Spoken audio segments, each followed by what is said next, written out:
Today we're going to take a system of 3 equations and solve them for 3 different variables, x, y, and z. We've been given 3 equations up here, and this is what we're going to work with. And we're going to do this by taking 2 equations at a time of the 3, try and eliminate our first variable so that we can keep reducing our terms, where ultimately we get down to a single term which we can easily solve, get an answer for. So I want to take, of our 3 equations here, I numbered them 1, 2, and 3 to help keep track of them.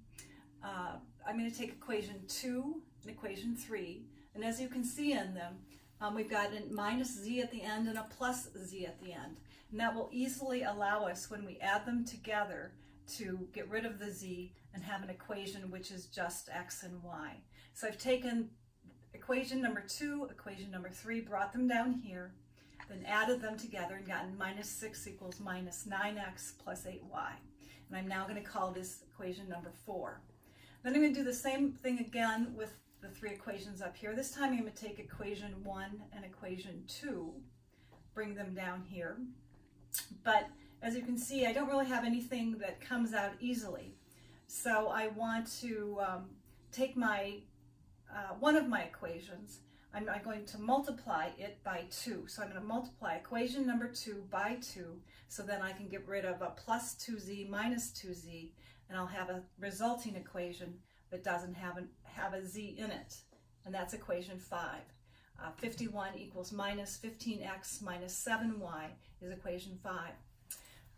Now our next step is we're going to take equation 4 and equation 5 and add them together, so we can now get rid of either an x or a y and have a single variable to solve for.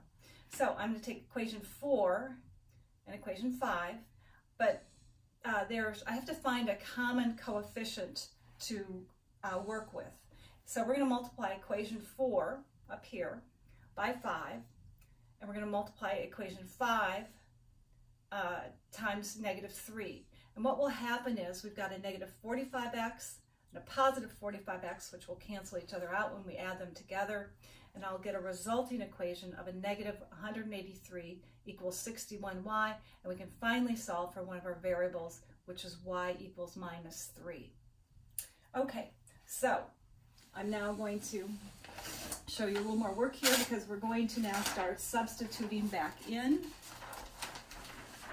We're going to substitute our y equals negative 3 into equation number 4 over here. And we'll see when we do that, we get x equals negative 2.